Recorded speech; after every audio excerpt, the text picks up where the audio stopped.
So I had my roommate was like, he knew what was going on. He's like, dude, you need to tell him. You need to tell him. I'm like, no, no, I'll tell him. I'll tell him. No, I'm not. And I kept putting it off, and that's how he found out. Oh, So much better than telling them. yeah. I bet your buddy had that Dumb and Dumber look. He was pissed. Just about to throw up.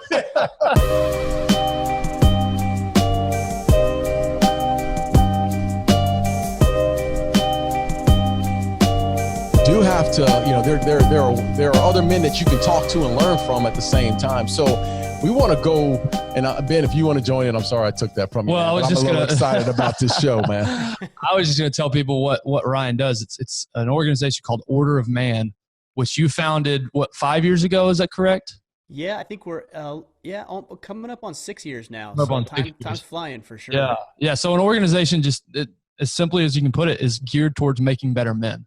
And you've got a very well-known podcast. You do events all over the country, or at least you did before COVID, I guess. But exactly what Darren said.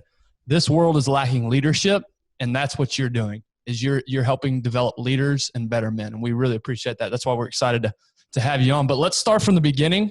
Yeah. Where you grew up, how you grew up, brothers and sisters, what family life was like for you growing up. Yeah, Darren, I think I probably grew up similar to you without a father figure in my life. My dad was out of the picture by the time I was 3.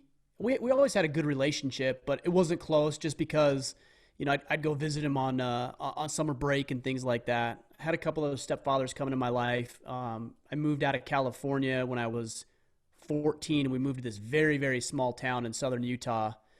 The high school I would have went to in California had more kids in the high school than the entire population of the town I moved to. So it was a big culture shock when I moved there. But, I wouldn't have changed it for the world. My mom got remarried, and her and my stepfather decided they wanted to raise my sister and I somewhere else other than Southern California. And it was a good move for us. The relationship between my mother and my stepfather didn't work out for various reasons, but man, I just never really had a great example of what it meant to be a man. But fortunately, like you guys, I'm sure I had some high school football and baseball coaches come into my life who were willing to usher me, for lack of a better term, into manhood and teach me about being a man on the field and on the baseball diamond. So I was fortunate that way in the wake of some unfortunate circumstances. Right. Hey, Ryan, did you ever feel like it was, and I'm speaking from my own feeling, my own thoughts and my own experiences. Did you ever feel like it was your fault? Did you ever feel like that you played a role in the fact that, your mother had, and your mother and father didn't work out, or the stepfather didn't work out? Because I just speaking from my own experience, I always felt like, maybe it was me specifically when I was young, that it was my fault. Yeah. I always had these dreams of my mother and father getting back together. It was always that mindset of, well, mom, it's your fault because, and I started playing the blame game. Like, mom, you and dad can get together, get back here and there. Cause I was similar to you in the fact that, my father wasn't in my life, but I saw him every once in a while, but I always played that game in my mind mentally. Yeah. Actually, I don't know if I ever felt that way, really. I remember always wondering, why me? That was something that continued to go through my mind, is like, why does this happen to me? Why is this happening? I remember being very bitter and contentious, especially in the relationship with my second stepfather, because we did get along. He was verbally and emotionally abusive, but most of that was taken out on my mother and my sister, not me. We actually had a pretty good relationship. But yeah, so it was more like, why me, as opposed to this is my fault. Mm-hmm. So I felt like I played the victim game a little bit. And in my youth, I used it as an excuse to self-destruct and be violent and to be a troublemaker, really, until I got lined out. So yeah, that's more the mindset that I had as I experienced that as a young boy. When you say you acted out and got in trouble, what sort of things were you getting into? I was getting into fights and things like that at school. That's primarily what it was. I was getting into drinking a little bit at a young age, like 13, 14 years old, with some bad influences in California, which is part of the decision that my mother made to move us out of the state. But primarily I was very contentious. I had a lot of pent up frustration just welling up inside of me. And sports was a great outlet for me. And I could tell, I mean, it was visibly noticeable when I wasn't playing sports. So I played football and baseball throughout high school. And then, I got cut my freshman year from my sophomore year from the basketball team. And I didn't play another sport until the following year I wrestled. But whenever I was not playing sports, it was rough. I was getting into more fights, and it was a harder time for me because I didn't have that outlet in my life. Damn, that's a transition from basketball to wrestling. How many people make going from being an athlete to a grown man? Yeah. Hey, welcome to the show, Tyler. Tyler Clutch showed up. Former wrestler, had something that hurt you a little bit, didn't it? But that is a hell of a transition, because I don't know many guys that go from playing, hoop to getting on the mat and wrestling. I wasn't very good at basketball. I was the guy who was I was good on the team for 5 fouls, and that's what they used me for, because I like to get in there and mix things up a little bit. And I remember my football coaches would come to the games, and they'd always laugh. I could hear them laughing. And then after the game, they'd say, "You need to stop playing basketball. You need to start wrestling." So, in fact, my football coach told me, he was actually the basketball coach I would have. So he cut me from the team. And he said, "If you don't go wrestle, you will not play football for me next year." Oh, wow. Yeah. And I hope you guys understand, the difference between a basketball coach and a wrestling coach. For him to refer one of his players to the wrestling team is a big deal, right? There's animosity because you're always fighting over those guys. Fighting for the same season. That's right. Yeah. That's right. Yeah. And one of them, has an argument. Well, you want to be more athletic in space? Come play basketball. It translates to the football field, right? Or it's hey, you want to be tougher and understand leverage? Okay, now go be a wrestler. Yeah. So that's big that your football or your basketball coach said, no, not for you. Go over to the other side. Yeah, man. And he was right. He was right. I was disappointed because all my buddies played basketball. So I was disappointed, but wrestling was a significantly better sport for me. I was going to say, because of your mentality, it sounds like attraction to violence, whether you're getting in fights or football, right? You're contact or combat, right? Yeah. Yeah. Attraction to contact. I couldn't wrap my head around drawing a foul. I'm like, why would I deliberately let somebody run me over? I couldn't wrap my head around drawing a foul. What do you mean, lay down on my back? No. Yeah, I'm not doing that. That's funny. So you talked about the transition from California to Utah. Tell us a little bit more about that, how hard that was at the age you were to go from what you said was a town that how'd you phrase it? Your town didn't even have as many people as your old high school would have. High school I would have went to. Yeah, it was a big culture shock, man. I remember going to the football field we actually got there a little bit early because both my stepfather and my mother wanted to get me involved in football, and that would be a good way for me to make friends as I was moving into my freshman year, so 9th grade. So I get there a week and a half, 2 weeks early for summer camp for football, and I remember walking onto the field, and I talked to one of the guys, and I said, "Where's the varsity team?" And he's like, "Well, what do you mean?" I'm like, "Well, here's the freshmen, where are the varsity guys?" And he's like, "No, this is the entire team." Oh my goodness. All right, well, cool. Let's see what we can do. And man, I wouldn't trade it for the world. I took to it very, very quickly. I made some very close personal friends immediately. In fact, 2 of them I went to Iraq with later. It was a good experience to be in a small town, family values. People looked after each other, cared about each other, were spiritual, and it was very, very good for me. Where in California, I'm sorry if you already said this, where in California were you at? I was, I say Anaheim, if you're familiar with the area, you know Linda. Yeah, absolutely. Yeah. I'm a California guy myself, so I'm a little bit further north, so Fresno, but very, very familiar. So the California culture, the Orange County culture, right? Going to southern Utah, which is very, very rural. How do you think that contributed to kind of what you're doing now? And we'll get to where you're at now, but how do you think that, being able to adjust the way that you did and being able to assimilate into a very different culture, how do you think that helps you now as you're coaching men on what it's like to be accountable? It's interesting. I kind of feel like I went back in time a little bit when I moved to southern Utah, but in a good way. Very traditional values, family-oriented, community-oriented, spiritual, like I said earlier.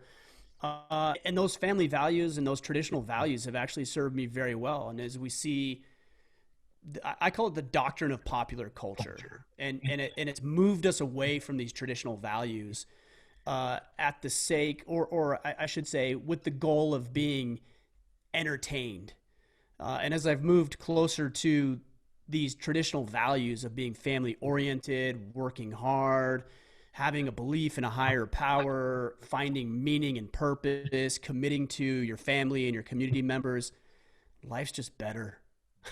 I mean, life's just better. And I'm trying to point these guys in the right direction who never had experiences like this, maybe didn't have fathers in their lives or access to men that cared about them the way that it sounds like all of us did in our young lives. And it's just more fulfilling. It's a more fulfilling way to live when you live that way.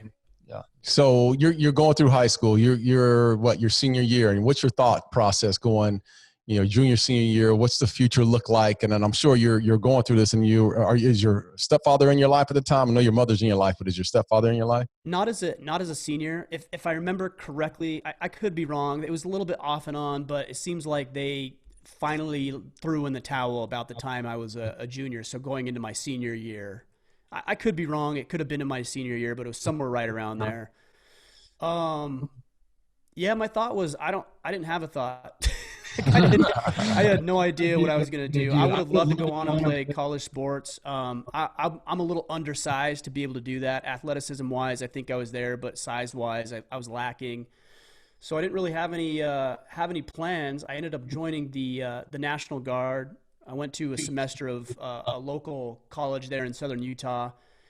I got a academic scholarship, realized I hated school, lost my scholarship through the semester because I just wasn't showing up. And fortunately for me, I had basic training coming up. So I left pretty quickly to basic training and went the National Guard route and really enjoyed basic training. I had a lot of fun there, learned a lot, stepped up to the challenge, and a lot of that came from sports too. I mean, I see all these guys going to basic training without being used to having a grown man in your face. Yeah. And these guys crumbled, which was actually entertaining at the time and kind of pathetic, quite honestly. So you transition, you go into basic training, and okay, hey, this is the route. School's not for me. I want to serve. But why the National Guard as opposed to, one of the other branches? That's a good question. I don't know that anybody's really asked me that. And, just thinking about it, I think I did want to just pursue, I think initially it had to do with college, because that was my goal. It was like, okay, I'm going to go to college because, that's what you're supposed to do. Right. So I joined the National Guard in my junior year, believing that I would go to college and go that route. And going into engineering is what I wanted to do. And then I realized I hated school and was already in the National Guard. So then when I got back, I did, odds and ends and little jobs here and there, from landscaping to pizza delivery, electrical work, trying to figure out, anything I could do to make ends meet, because it wasn't working for me, the route that I was on. Yeah, I mean, it's so crazy listening to your story. And there's so many kids in that age, that 18, 19, 20-year-old age, where there's just some years where you just don't know who you are. You're trying to find yourself. And then the escape is always go to college, and then you figure out that's those situations. But, in your situation, which is plentiful, a lot of people go through that. You're back home. Like you said, you're delivering pizza.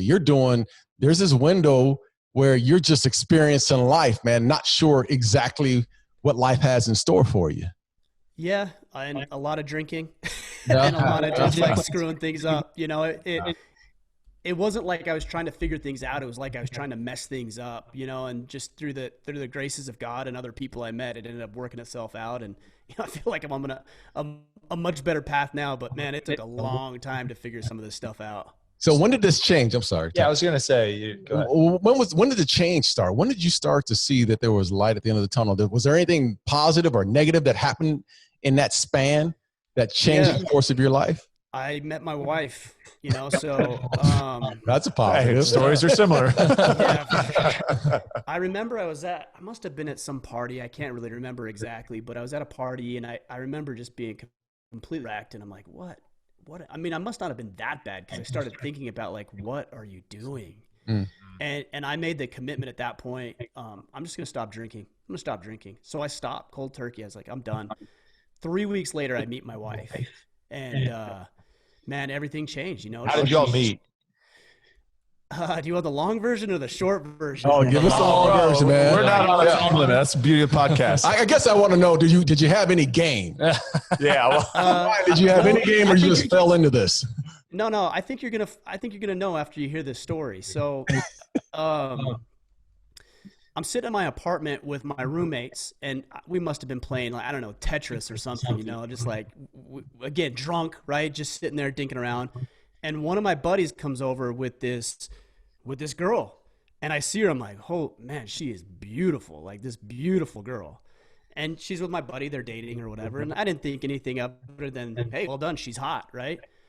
And they broke up. I started working at the mall. My background primarily is retail management, so I was working at the mall. She happened to be working at the mall too. My friend and her had split, and we started, flirting with each other here and there, spending a little bit more time on our breaks. And so, yeah, that's how we officially hooked up. This was years after I had first seen her. I remembered her. I had first seen her. And I remember my friend came.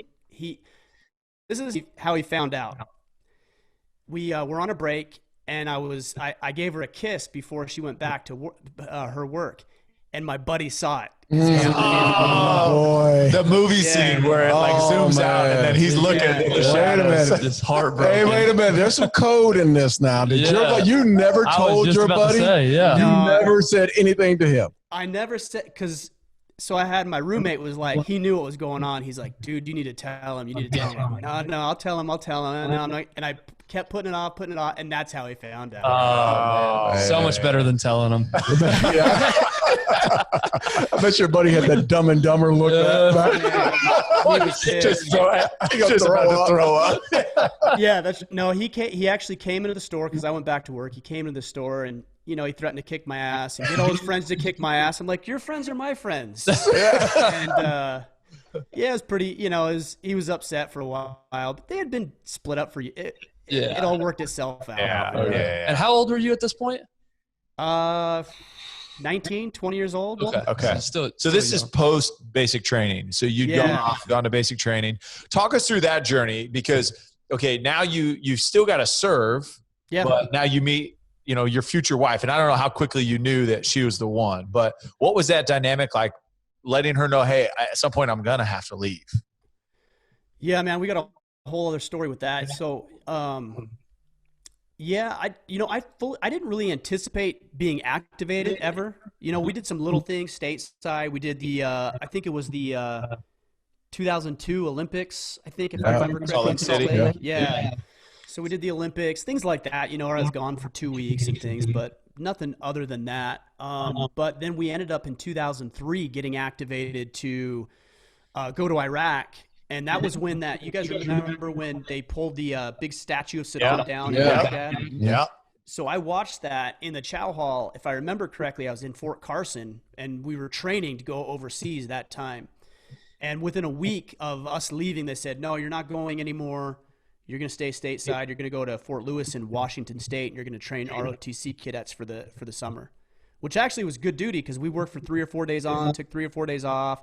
We went and watched the Seahawks, went and watched the Mariners. It was awesome. We loved it. But then in 2000, let me just think about my timeline here. 2004, it was Thanksgiving. My wife and I had got married in June of 2004. And we were down in Southern California because the store I was working at asked me to go open a store in Southern California. And so we were working down there. She came home for Thanksgiving, so that's about a 6-hour drive. And I said, okay, when I'm done closing out the store, I'll come up and we'll spend Thanksgiving with your folks in Southern Utah. Well, I get a call from my section chief, and he's like, hey, man, I hate to do this right now, right on, day before Thanksgiving or whatever it was. But our unit's been activated. We're going to Iraq in January. Wow. So I get there and, I pull her aside and kind of tell her what's going on. And it was really interesting because we were sitting at Thanksgiving dinner that evening, and her dad said, "What's wrong with you, Ryan? Did your unit get activated or something?" Totally joking. Completely joking. Didn't have any idea. And the whole family was there. And I'm like, actually, yeah. Yeah. It did. Wow. That's when you push your plate away and just slam your fork and knife on the plate. Scoot your chair back. Yeah. Really? Yeah. Really? Really? That's how it's there. Yeah. So we had been married when I left in January, we had been married for 6 months. And I went to Iraq. She stayed at home. She actually moved home with her folks and stayed there. I was gone for a year and a half and then came back, and we tried to figure out being married and actually going through the whole dating process again, really is what it was. So your tour was a year and a half? Yeah, I did 6 months stateside training in Mississippi. Okay. And then we did some, I can't remember what they called it, but just basically like climate training, essentially, like trying to get used to. And we were in California trying to get used to the climate. Yeah. And then, we went to Iraq for a year.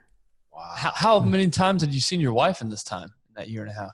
I saw her twice. Oh, man. Yeah, I saw her. So we went and did our training in Mississippi, and then I saw her actually 3 times now that I say that. So I did my training in Mississippi, came home, saw her. Then we went to California for a month, saw her, and that's when she saw me off. And then I think 7 or 8 months into my deployment, I came back for a week and a half leave or something like that, and then went back. So 3 times in that time frame. So talk to us about that, because I've heard somebody describe it this way before. Like, you think about the soldier that goes away and they're gone for a year and a half, or however long, and they're living and all their experiences. And you think about that, but you forget about the spouse. They're living life and they're going through things for that year and a half. You're almost 2 different people when you come back from that. So tell us a little bit about that, what that experience was like. I think we may have had it easier in some ways and harder in other ways. We were newly married. We didn't have kids, right? We didn't have the responsibility of a house and things like this. We didn't have that stuff. Man, I saw guys go that missed the birth of their children. Other guys that their wives, cheated on them while they were gone. And that's how they found out, and they came home to an empty house. I think about my wife, though. She's young, she's attractive, she's going to school. There's probably other guys, hitting on her and things like that. Like, she's got her own things that she's dealing with, and she's got to drive on with her life while I'm gone for that time frame. So, and then not to mention, I'm there doing my duty and doing my work, and I've got my head down, and it's literally life and death type situations. And all she can do is imagine what's happening and what's going on, So it was pretty difficult and challenging for her, for sure. How are those conversations as the role of the husband, right? You are, displaced from her, and, I think our role is part of our role is God's design is to protect our wives, right? And be that, but you are away physically, but how are you protecting her, and what's the messaging that you're giving her to at least try to give her some sort of peace of mind that, hey, I know, my husband's not in danger, or if he is, that he's well equipped? What are those conversations that you're having while overseas?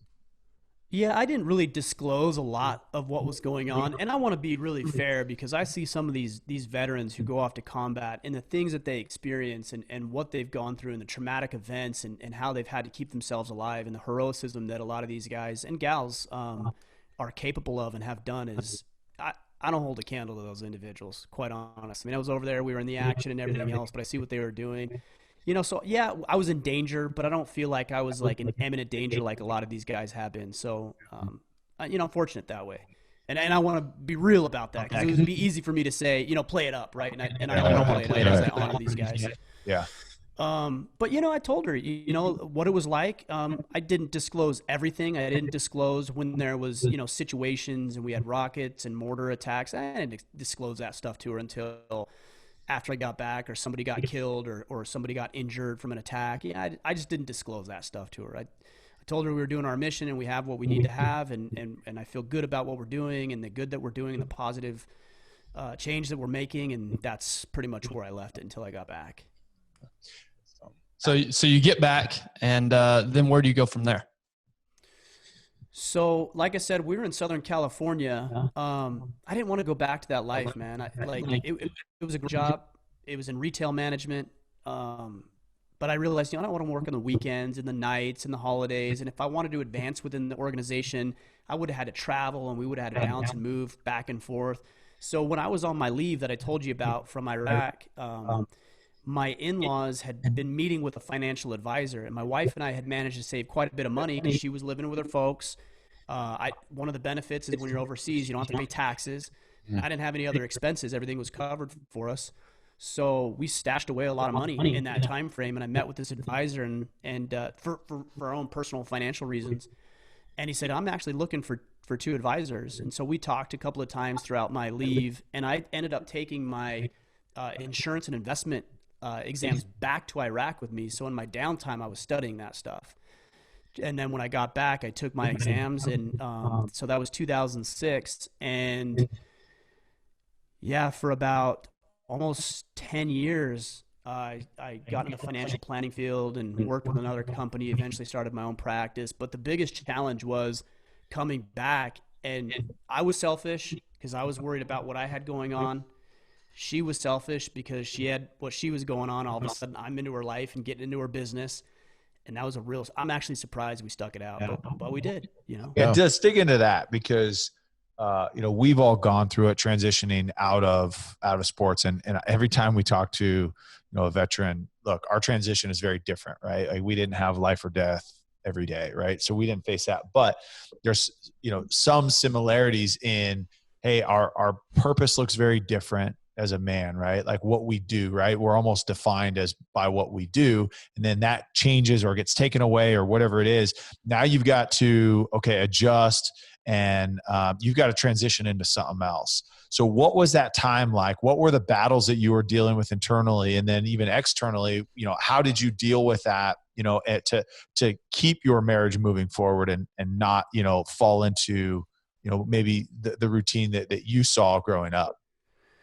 Yeah, I mean, I imagine the transition you're talking about with you guys out of professional sports was very similar. Yeah, maybe like you said, maybe not the life and death, but I wouldn't diminish it because of that. We wrap up our identities and what we do as men, right? You guys wrap up your identity in being athletes and being proud of that and being strong and capable and dedicated.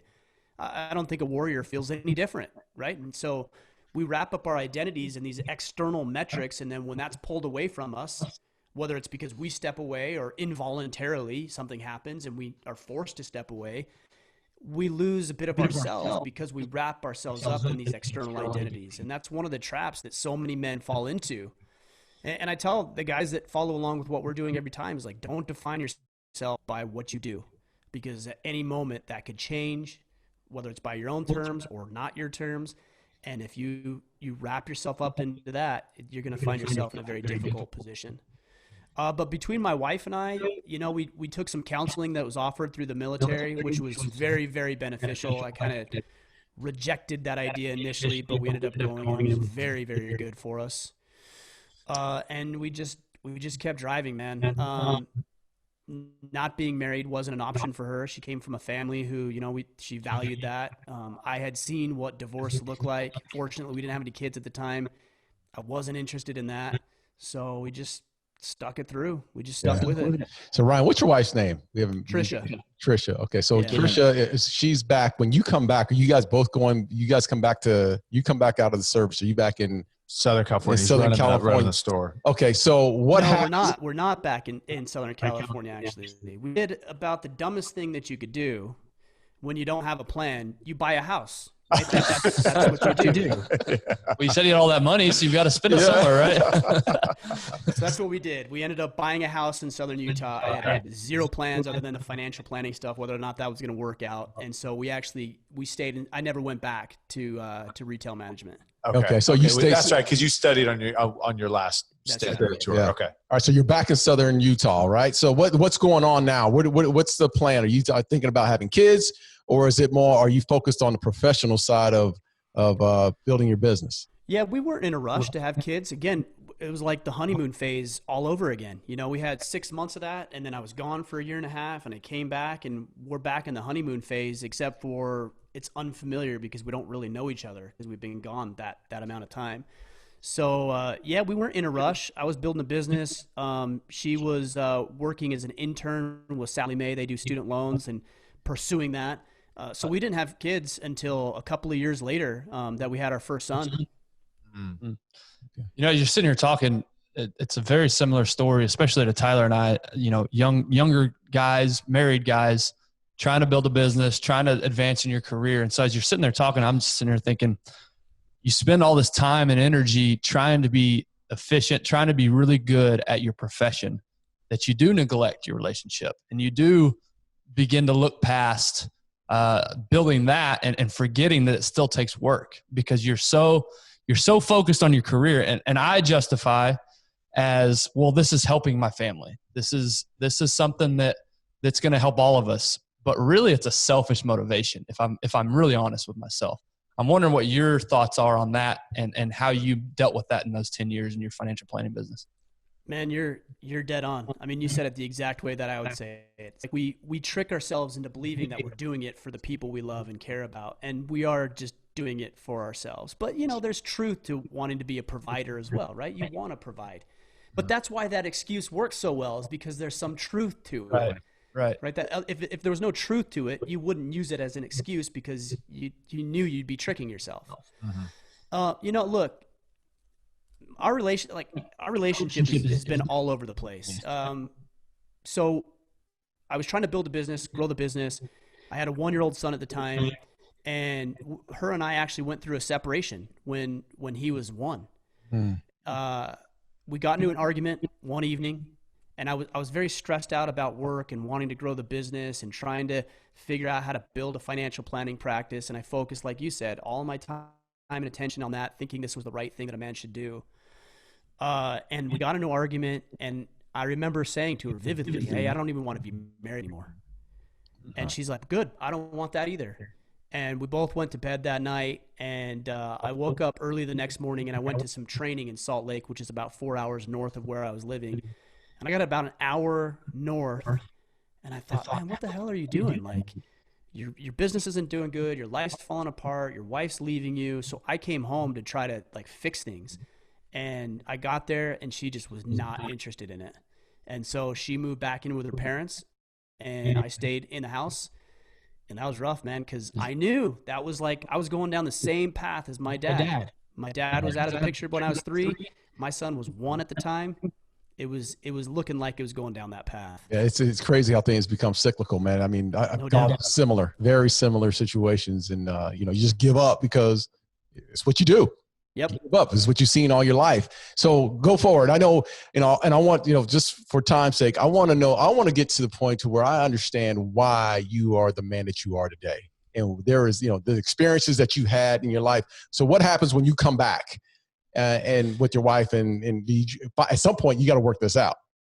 We worked it out. And a lot of it was me coming to the conclusion that she wasn't as guilty of everything that I had made up in my mind. You know, like, why was she disloyal? Why wasn't she doing the things that, you know, a quote unquote good wife should do?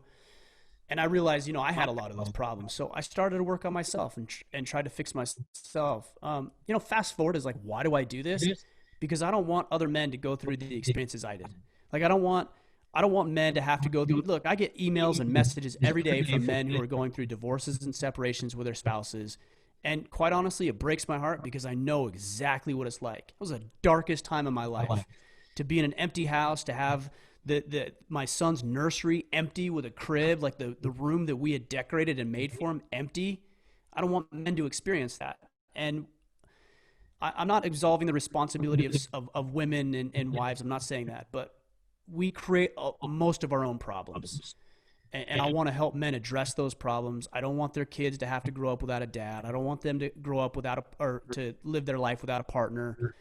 And it's become my life's work to make sure men have the tools they need not to step into the same dumb mistakes that I've made most of my life. So take us from financial planning, and you said you went to another company, started your own firm. How did you now land at what you do? And what was it that said, hey, look, this is my purpose. Like, this is what I was created to do. was to help men recognize their roles and flourish at it? Yeah. So when I went through the separation with my wife, I didn't have anybody around, nobody, because I had sacrificed all of my hobbies and all of my friendships for the relationship and for my business.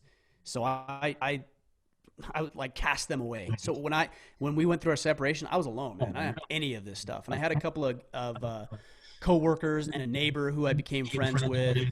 And as I started talking about this stuff, I realized how common it actually is. You know, the more I talked about it, the more I experienced, oh, I didn't grow up with out a dad. Or, yeah, me and Lisa, we went through a separation years ago, and that was miserable. So, like, the more I talked about it, the more I realized I wasn't an island. Like, this is something a lot of men deal with. So at the time, I was running a podcast for my financial planning practice. Did about are we getting some feedback, by the way, guys? Sounds all right on our side. It's okay. Good. Yeah. Good. I'm getting a little bit. I just wanted to make sure it wasn't on your side. So I was doing a podcast for the financial planning practice. Realized I loved the medium of podcasting. I did about 20 episodes, and it was geared towards helping medical professionals with their financial services. And I thought to myself, I'm like, no self-respecting doctor is going to hear some young punk who doesn't know anything about money, who doesn't have a college degree, talk about money and finances and investments. And I remember it was a pediatric physician out of Pennsylvania, and I'm in Utah. Calls my office one day, and I get on the phone with him. He's like, "Hey man, I need disability insurance," and he gave me a list of things that he needed as far as features go in his disability insurance. And I'm like, nobody knows anything about disability insurance, but he had like a list. So I'm like, this is weird. So I'm like, are you shopping around? Like, you know a lot about disability insurance. Like, how do you know all this? And he's like, oh, I just listened to your podcast and I wrote down everything you told me to get. Wow. And that was like light bulb moment for me. I'm like, whoa, I'm just in this guy's brain. He's listening to me on the way to work, and now he's doing what I'm telling him to do. I realized pretty quickly that I didn't want to continue to have that same discussion. Love the medium of podcasting. Didn't want to have that conversation anymore because I was burned out on it. I felt like there was a lot of meaning to it, but at the same time, I'd have clients call and I'd see their number on the phone. And I'm like, oh, I don't want to do that. I don't want to talk to this person. You know, I like that person. I just didn't want to do that. Right. Yeah. By the way, if anybody's listening that was one of Ryan's clients, like, he's not talking about you. It wasn't you. It was somebody else. You were the one person I wanted to talk to. But, you know, I totally get that experience because I've had, you know, working at ESPN for a lot of years, people always say, man, I love when you got up and you start talking about the Cowboys or talking about the Ravens or whatnot, and you start to hear, you know, they start to bring things up that you're like, yeah, I did say that, but you actually listened to me? Like, you're taking that back and holding on to that. And then you're right, man, it sounds so familiar of burning out at the same time because I went through from 7 years old to 2 years ago. That's all I've ever done. Let's talk football. But it got to a point where I was tired of talking just football. There was so much more in life. And that's the reason why we basically started this podcast, is because we want to talk about real life experiences and how we can actually make a dent in society, man. So go on. I didn't mean to ramble on with that one, but no, you're right on. I mean, we're not all that different. That was what I thought. I'm like, well, I've had these experiences, and when I started the Order of Man podcast, it was never my intention to prop myself up above another man. And I'll have a lot of people say that, like, what makes you the authority on masculinity? I'm like, I'm not. I'm just telling you that I'm on the path. I want to become a better man. I want to lead my wife and children better. I want to connect with my neighbors. I want to do good. I want to build my business. I want to have some experiences and find fulfillment.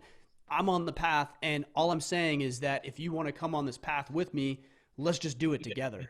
Yeah. How disruptive was that? I mean, from you to go from one to a totally different, another extreme. I mean, what was the thought process? Did you step back and pray on this, or? No, I've never been anything but just kind of go off my intuition, I guess you'd say. You know, like if it feels right, I'm like, okay, sounds good, do it. Like I haven't ever needed a whole lot of convincing or being bought in or sold on the idea. I'm like, yeah, that sounds good, I'll do it. Right? Yeah. So I started, and I went for. It wasn't a job. It was a side a hobby. It was just fun, something I enjoyed doing. And so I was running my financial planning practice. I get about 7 months into the thing, and my wife comes to me one night and she's like, hey, you know, I really like that you're doing Order of Man. It seems like it's going well, and you seem happy with what you're doing. One problem, you're doing more of that than you are with your financial planning practice, and you're detracting from family household income. She wasn't wrong. You know, our income was going down because I was spending more time doing this. So I remember she said, you ought to figure out a way to either scale back or make some money. And I'm like, well, I'm not scaling back. If anything, I'm doubling down on this. So I listened to a podcast. I think it was Pat Flynn maybe. And he had a guy on that said, you know, start a course. And so that's what I did. I put together a 12-week course, and I was going to talk about 6 subjects, one every 2 weeks. And I put it out in a Facebook group we had. We must have had 1,000 or so guys in there. And I said, I've got 12 spots. And I remember the guy, Mark Gablowski, he's actually a friend of mine. He was the first person to sign up. And I remember thinking, what an idiot. Why would he sign up for this? I didn't have an outline. I mean, I had an outline, but I didn't have any of the details. I didn't know what we were going to do and how it was going to work. And we had 12 guys sign up like that. And they paid, I think, $100. So I made, you know, $1,200. Wow. It wasn't a lot of money. Certainly wasn't enough to replace my financial planning practice.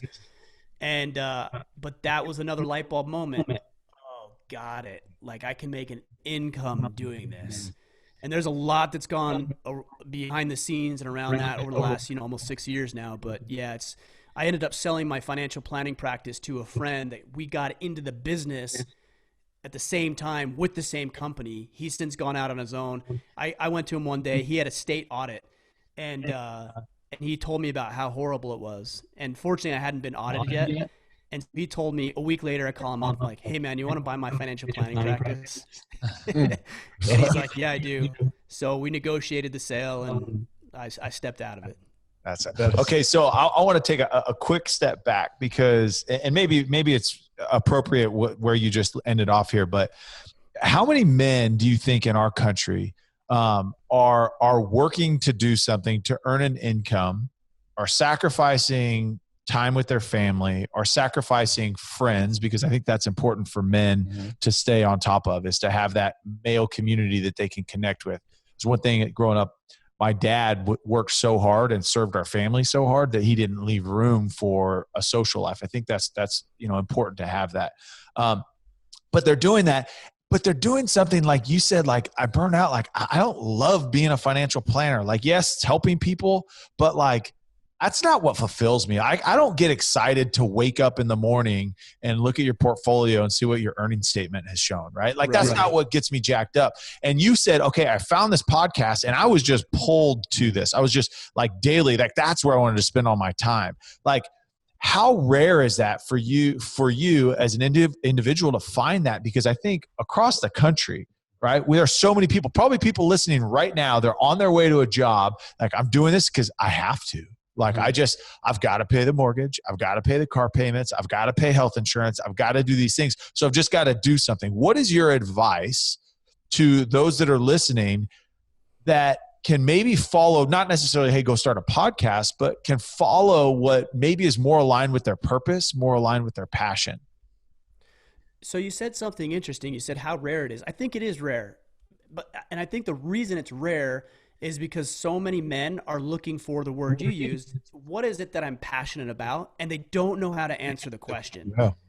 Because what they're looking for is like that magical idea or a concept that is it. Like, that's the path. I know it. It didn't work like that for me. You know, I just thought doing a podcast would be cool. Like, it sounded interesting to me. And with the financial planning practice, even to start there, it just sounded like, oh, I want to try this. I see other people doing it, but nobody's really doing it in the financial planning industry. I wonder if it would work. And that's all it was. And I took that step. And then I decided to pivot and do a different podcast. But it wasn't like I'm going to create Order of Man. It was like, I'm going to try this podcast. And then I remember after we had done the Iron Council, this probably 2 years, maybe a year and a half into it, I woke up one evening and I was like, you know, I would love to get men together and do this face-to-face over a weekend. The next morning I wake up, I call a place that had a cabin in the area that we're at in southern Utah. And I said, hey, I want to put a deposit in this cabin for this weekend. He's like, okay. So I put the sizable deposit down on this cabin. This was a Friday. I woke up Monday morning. I'm like, what the hell did you do? I have no idea. I knew you were going. I have no idea what I'm doing. Going. So it must have been 2 to 3 weeks away from the event. And I call the guy up who has the cabin. I'm like, hey, look, not a single person is signed up. Yeah. And he's like, not one? I'm like, no, not one. And I'm like, so I'm not going to be able to do it that weekend. He was like, oh, that really sucks. Well, you're going to lose your deposit. Thanks, bro. Yeah. And so I'm like, well, hold up. Like, can you work with me? Like, I still want to do the event. Would you be willing to hang on to my deposit and give me like 3 months? And he's like, I would do that. He just bought it. He's trying to build it up as like an Airbnb or a destination type place. He's like, yeah, I'll do that. He's like, but in 3 months, you'll be on the season, the busy season. So it's going to be a little bit more, but I will apply your deposit towards that.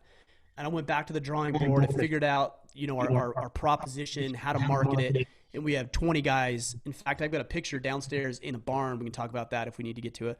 Of the original 20. We call ourselves the Terrible 20. And that was the first 19 guys, myself, and 19 other guys who were at that first event.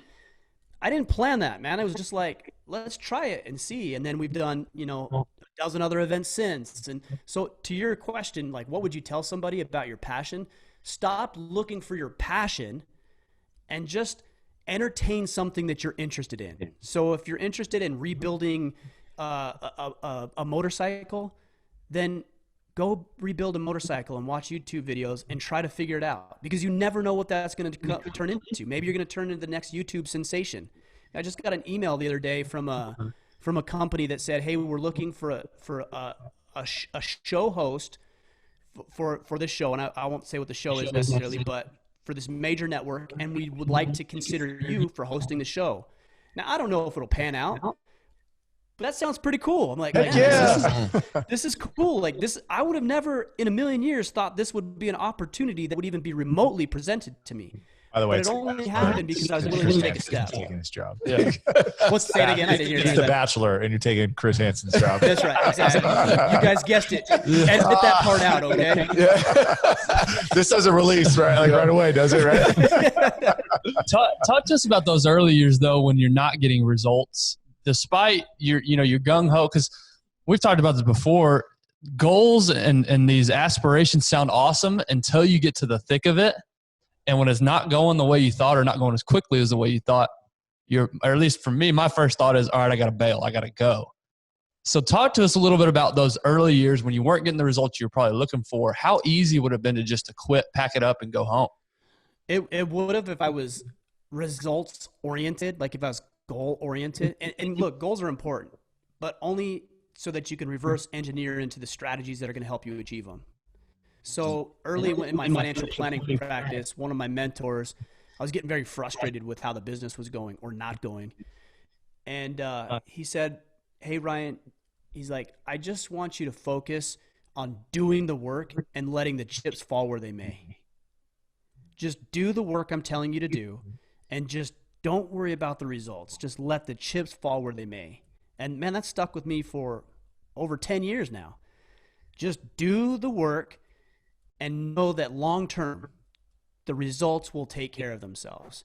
I'm not worried about, like, if I could get wrapped up in statistics and how my social media accounts are growing and is the podcast being down, I could get wrapped up in that. And I look at that. It's important to see your metrics. But I don't get so consumed that it's going to sway me to do this or to not do it. It's like, that's the metric. Okay, got it. Just keep going.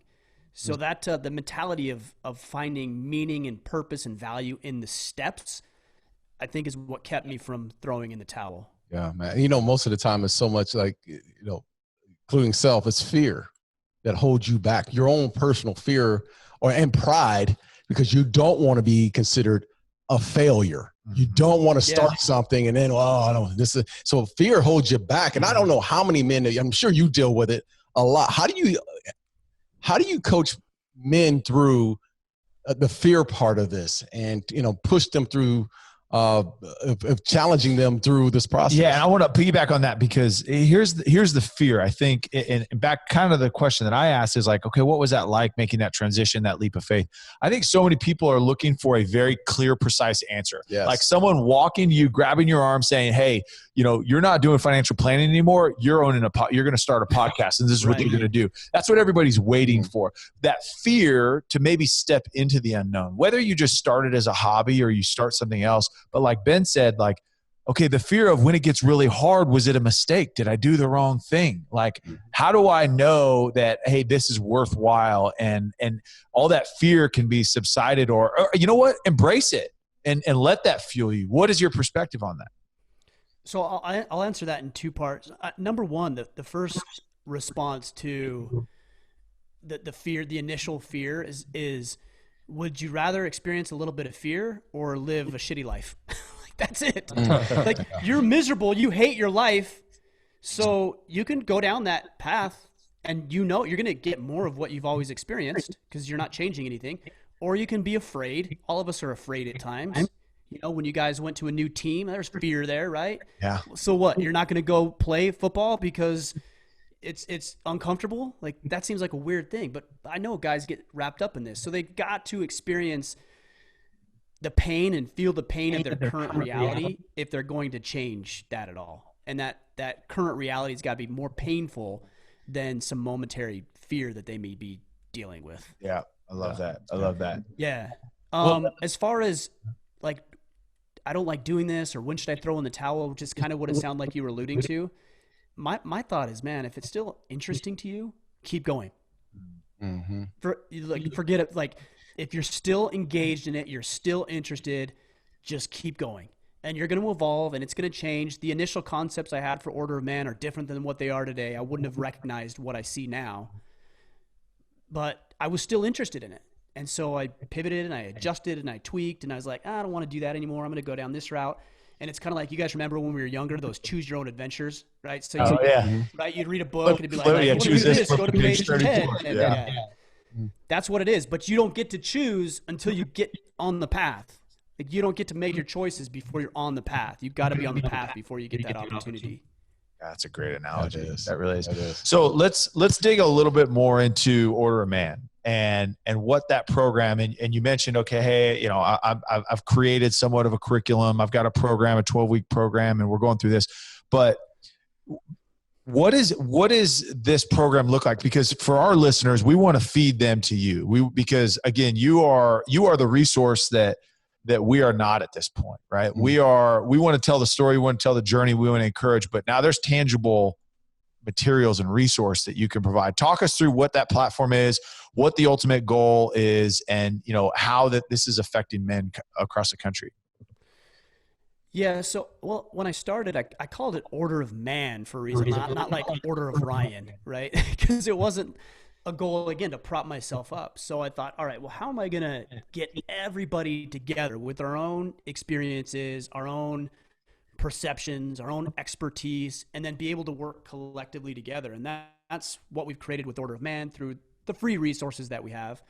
But a lot of guys were saying things like, I want the path to run on. I need like the framework for it, or I want accountability.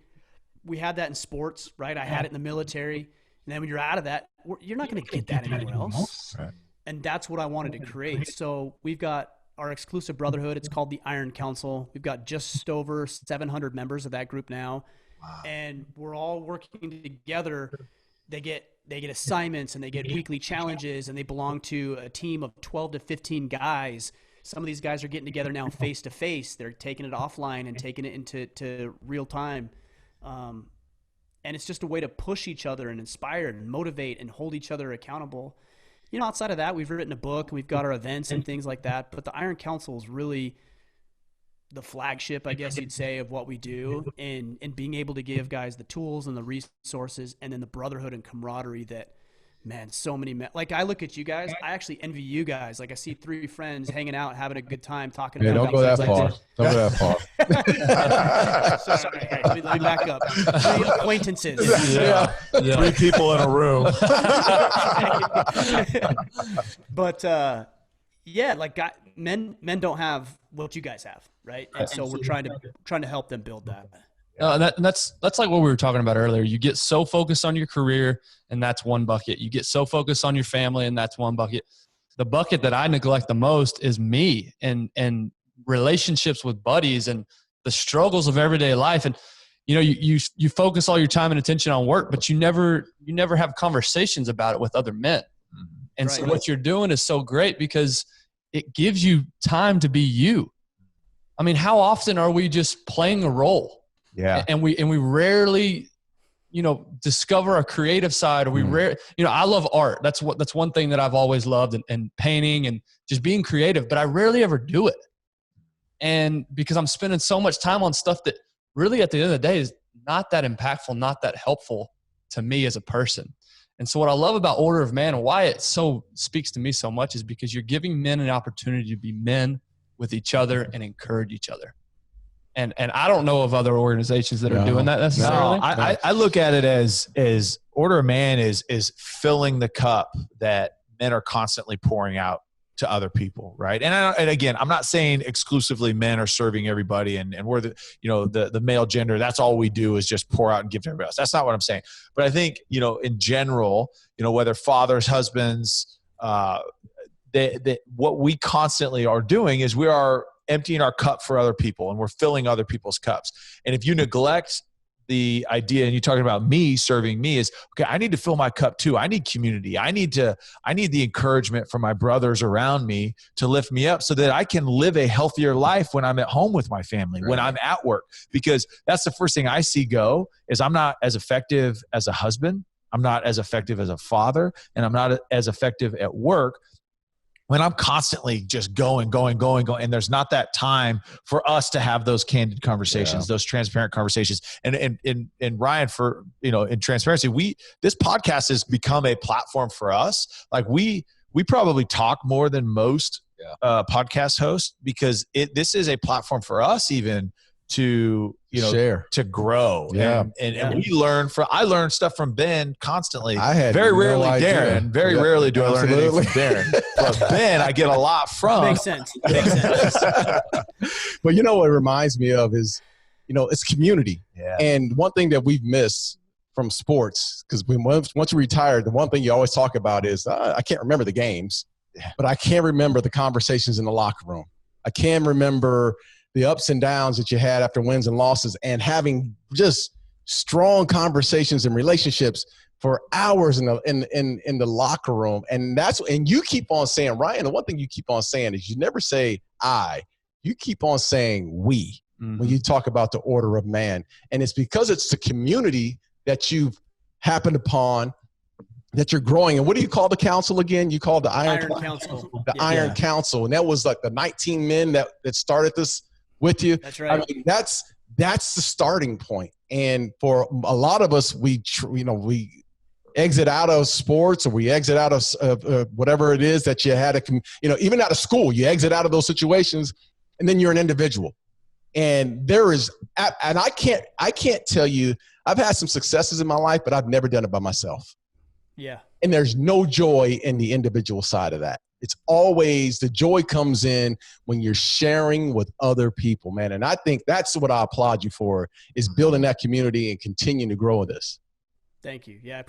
It's funny. The other thing I was thinking of as I was thinking through this a little bit more is, you guys have been successful, and I think it'd be easy to find a bunch of people who would be, yes men, to congratulate and celebrate your accomplishments. And, it feels really good, but it doesn't actually move the needle. What you need is your teammate who gets on your ass because you missed your assignment. Absolutely. That's right. Yes. Right. Yeah. But does it in a loving way. Like, hey, we're on the same team. Like, I care about you, and you can do better than that, and better damn well make your block next time. Mm-hmm. Yep. But where else are you going to get it? You're not going to get it anywhere else. And so you need, whether it's Iron Council or what you guys are doing, or just in your own personal life, you need men in your life who are going to hold your feet to the fire and tell you what you need to hear, rather than what feels good, what strokes the ego. Somebody cares about you enough to get in your face a little bit the way that you need to be dealt with at times. Man, I love that. A theory that just popped in my head, and I'm wondering what your thoughts are, Ryan, on this. Do you think as men, do you think that's one of our biggest issues is we're not holding each other accountable enough? What are we facing right now? Where's the lack of leadership coming from your perspective? It's an ego. It's an ego situation. You know, like, look, thousands of years ago, we used to operate in packs and tribes, and we had to survive. So we banded together as men with common interests, usually geographically, but common interests in order to push the tribe along, in order to have enough food and sustenance to keep us alive and progressing. And then we created this really amazing society that we live in, where we're devoid of any real challenge or struggle. So we got to adopt this lone wolf mentality. And then if you look at who we grow up thinking were the epitome of masculinity, was like Jason Bourne and James Bond and John Wayne and like the Marlboro Man. You remember the Marlboro Man? Yeah. They're too young. These two are too young. Come on. So like these guys, we look at them, we think, oh, these guys are awesome, right? They've got the skills, they've got the looks, they've got the strength, they've got the women. And so we all bought into that as a society, that we need to be the lone wolf. And yeah, you might be able to make it as a lone wolf, but I'm telling you, it's always better when you have men to your sides who are willing to walk into that fight or whatever that looks like for you. And the reason we don't do it is, number one, we don't have to, right? Because there's no threat. Yeah. So we don't have to. And number two is it represents a threat to our ego, right? Like if I have somebody calling me out, like, that's not comfortable. I don't want somebody to call me out. And so I'll go alone, so I don't have to hear somebody, or even look at somebody who might be better at something than me. I just started jiu-jitsu about a year and a half ago. And like, that's hard. You go to jiu-jitsu and there's guys who are smaller than me, significantly smaller than me, who are like choking me out and running circles around me. And that sucks, man. Yeah. But if you want to get better, you gotta expose yourself to that sort of thing. Yeah. I mean, as a kid, you have no problem doing that, though. You have no problem just jumping into an uncomfortable situation, typically. But as we get older, to your point, ego comes into play. And so for you to jump into jiu-jitsu at, in your 30s, that's pretty significant, because you're starting over in a brand new field, something you're not familiar with. I know you recognize it and you appreciate it, but people need to understand, to jump into something like that that's totally foreign is a very significant move on your part. It's I don't think it's natural. It's not a natural thing to want to do that, but if you think about it, it's the only way to progress, right? It's the only way. There's no better way to progress than to be uncomfortable with a new skill set or a new environment. Yeah. Wait a minute. Let me ask you this. So, Ryan, do you think you've ever been natural? I mean, honestly, do you think that you're the type of person who stayed status quo? You've always, it seems to me in this story, when we're listening to you, you have never been afraid to step out. No, that I've been I recognize that as being fortunate. I'm not an overthinker or an over analyzer, and in a lot of ways that's good, because I can just, if I feel like, oh, that could be interesting, then I go do it. And so I don't have that same level of fear that somebody might overthink something does. But I also make a lot of dumb decisions. Because like I pay a lot of tuition is what my friend calls it. It's like tuition payments, whether that's financially or physically. It's like I pay those payments because I make quick decisions, so it's like pros and cons. You got to find the balance that's going to serve you best. Yeah. Hey, Ryan, so since starting Order of Man, what are some things that's really surprised you, whether it's podcast related, whether it's community? What are some things that really you did not expect to come up or to occur, or, the acceleration rate, whatever it may be? What are some things that have surprised you through this process? I'm still surprised. Like I was on a quick little mini vacation with my family the other day, a couple hours from here, and we're new to Maine. We moved here about a year ago. And this guy comes up to me and he's like, "Hey, are you Ryan Michler?" And I'm like, "Yeah." He's like, "I listen to your podcast, man. I can't believe you're here. I bumped into, this is cool." He's really excited to meet me. And I was taken back a little bit. Anytime I get that, whether it's in the airport or somewhere else, I'm always like, why? There's way better podcasts, way more intelligent people than me. It's very surprising to me still. It's very humbling, and I'm excited about that, but it's still surprising. The other side is and a lot of times I feel really selfish, and you mentioned this, Darren, a little bit earlier, is I'm the greatest beneficiary of what's going on here. Like I get so much more out of this than I think what anybody else does because of the people I get to talk with. I'm surprised that some just incredibly high caliber men are willing to share their story one-on-one with me. That's unreal to me. And then the level of accountability that I have, like I have to perform, I have to be at my game because if I'm telling other people they need to, what right do I have to not be on my game? Right. Yeah. There's a lot of accountability that I did not expect that sometimes I'm like, I don't want, but it's ultimately really, really good for me. So is there any and I want to piggyback what you just said, Tyler, but is there one overarching theme that you're hearing from men, like problems that you're hearing? Is there one theme that just sticks out like a sore thumb that you continuously hear? There's two actually. So the first one is discipline, lack of discipline. And the second one is lack of confidence. Those are just generally the two biggest issues overwhelmingly that I see and hear from the men that listen in and tune into what we're doing. Why is that? What do you think is causing those two? There's probably a lot of reasons for that, but I honestly think it stems from a lack of fatherhood. I really do. You know, like I was not, I'm pretty confident now. But when I was younger, man, I really, really struggled with my confidence. And I think a lot has to do with the fact that my dad wasn't around. You know, I didn't have that male father figure to like show me the path, to tell me what was right and what was wrong, but to do it in a loving way. So I think that's a big issue. And then, the self-discipline, same thing. Disciplines, look, I hesitate to say it this way, but it's a very masculine trait, okay? And I'm not saying women are incapable of discipline. I'm saying that when they are disciplined, it's more of a masculine characteristic just because of the way that we're built biologically. And so, men don't have, our testosterone, if you look at the rates of testosterone, that's going down, and it has been for years and years now. Fatherless homes, it's a crisis in masculinity. It truly is. And this is how it manifests itself. I think the confidence aspect rolls back into the discipline, right? Because what drives discipline is accountability, right? Like innately we just don't have discipline. I don't think we're born with discipline. That's a learned trait, whether it's from a father figure, whether that's from a coach, whether that's from a friend. But I don't think that we as a culture have the confidence to go to someone and tell them, hey, I got to hold you accountable for this, or I'm going to call you out on this, because we don't have the confidence to receive that feedback. If we give it, we're then exposing ourselves to get it back. And so I think it's a lack of confidence, in the accountability, or the lack of confidence in like, I'm going to ask for accountability because I know I'm probably going to fail. And so I'm not going to put myself out there to ask Ben to be my accountability partner. We talk about fitness all the time. I haven't asked you to say, hey, call me every morning at 5 so I'm working out, because I know I'm going to fail, because I have a lack of confidence in my discipline right now. And I think you hit them right on the head. Well, and I tell the guys, because I think there's a lot of people who believe that some people are just naturally confident. They're just born confident. I would say that there's some people who may be more predisposed to be egotistical or arrogant. Mm-hmm.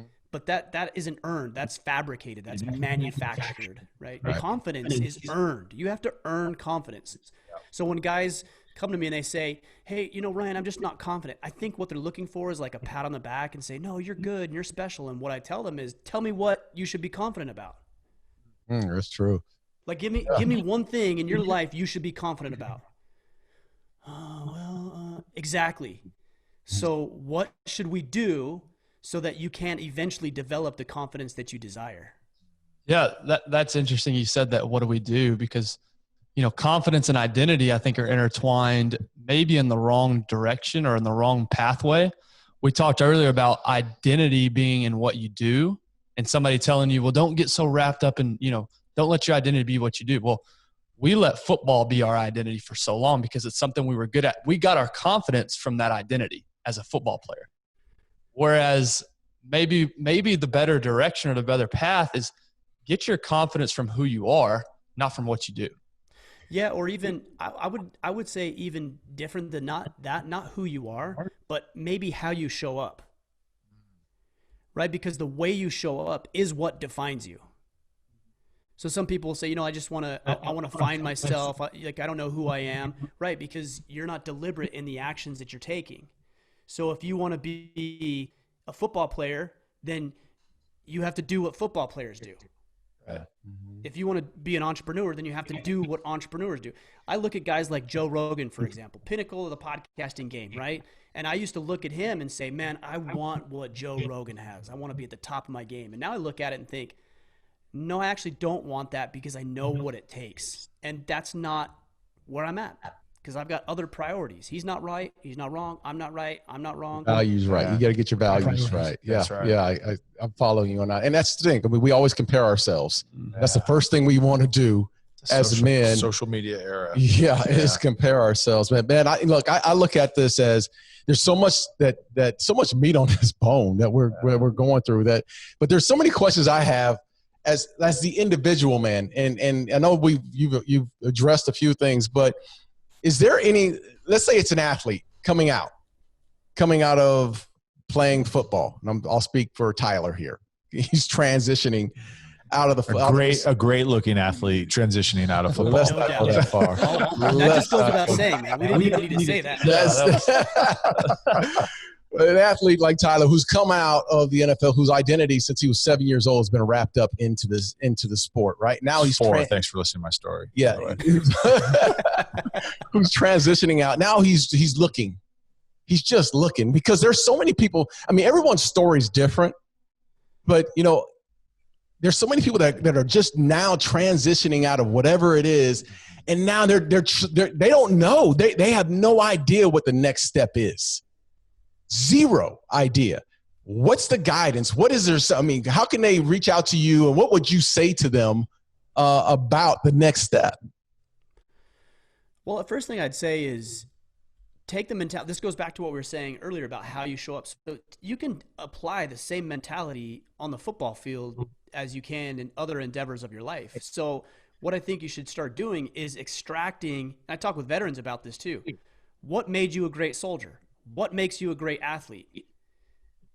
Take those experiences, take those lessons and the skill set and the mindset that you have, and now let's direct it towards, and this is specifically within the veteran community, but it would apply the same here, towards your next mission. You got to have purpose. You got to have a mission. You got to have something that drives you, and that's where we start. I always start with the vision. What is it that you ultimately want? And it may not be specific, but think about the kind of man that you want to show up. When people talk about you, or when you leave, what's the legacy that you're leaving? When you think about yourself, here's a great exercise. People will come to me and say, hey, Ryan, I've got this opportunity to go take a job over here or here. What should I do? Well, I can't answer that. How would I know? But what I suggest them to do is say, fast forward 30 years from now. Looking back, which decision will you be happy that you made? It's a very, very powerful exercise in conscious thought, really, is what that is. You're projecting yourself out to a future time and date. And that has never led me astray. So fast forward 20 years, 30 years, looking back, what decisions will you be happy you made? How will you look back at your ability to father your children, or be a husband to your wife, or step up into your community? That's always the starting point. Once we have the starting point, we can work ourselves into objectives, specific things you want, tactics, which are going to help you get there. I've got a really good program. It's a free program. It's called Battle Ready. And if somebody's interested, they could go to that. It's orderofman.com/battleready. And it actually walks them through this in a series of emails over 30 days. How to create a vision, how to come up with your objectives, how to get down to your tactics, and then make sure you're on the right track along the way. Yeah, that is awesome. So Battle Ready. And website again? orderofman.com/battleready. So what's the future? What's the future of Order of Man? I mean, are you looking to expand? Are you looking to find the right community? What's the next step? My answer for that is never very good because I don't know. I actually don't. I don't know. I know that it has my interest right now. I know that I'm all into this thing. I can't ever envision a time where I would stop or sell or do anything else. But I just want to do more of the same. I want to reach more people. I want to do more events. I think as we become more technologically driven, especially in the wake of this COVID fallout, people are going to want to be face to face. They're going to want to interact shoulder to shoulder. So I see a lot more live events happening.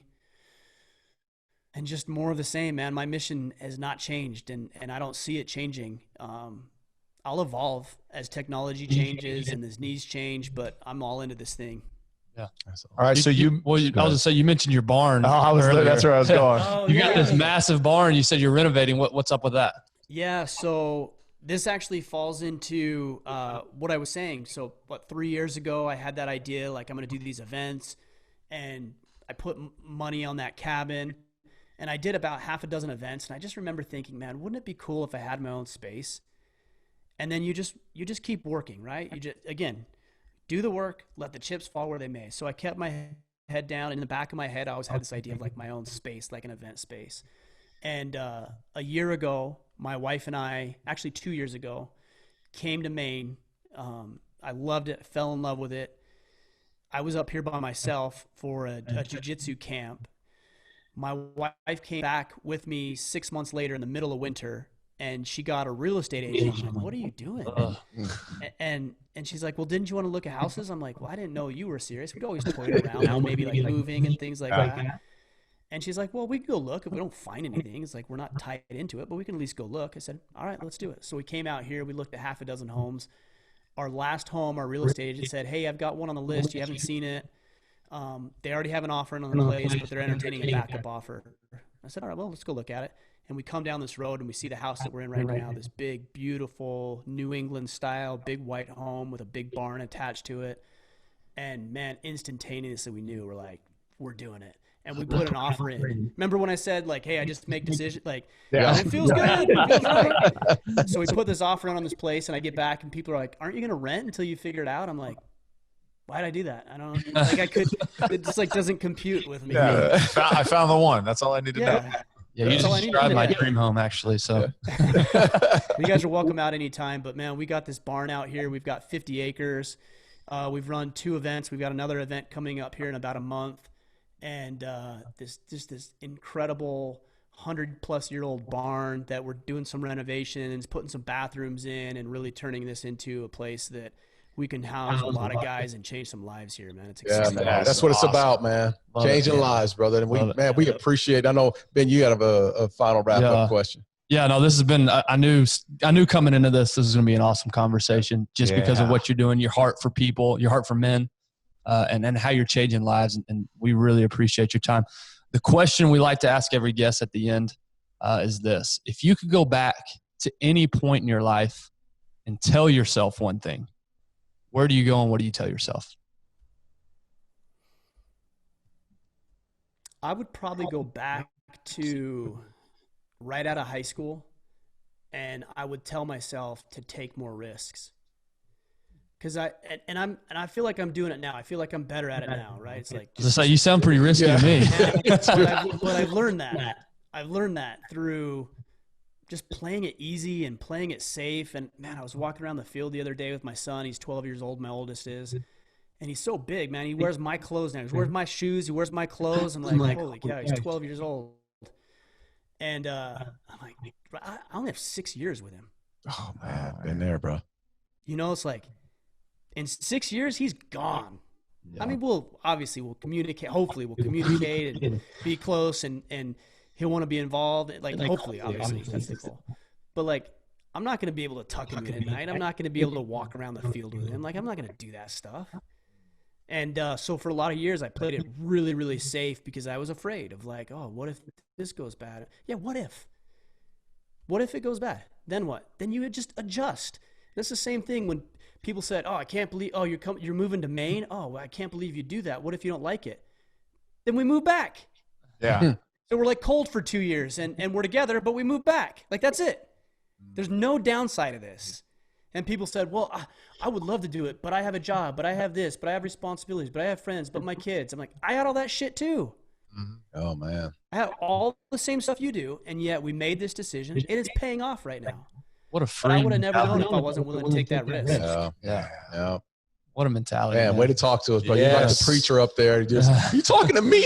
Reverend Ryan. Rev Ryan. Appreciate it, guys. What a great conversation. Yeah. Thank you so much for your time. Again, this has been awesome.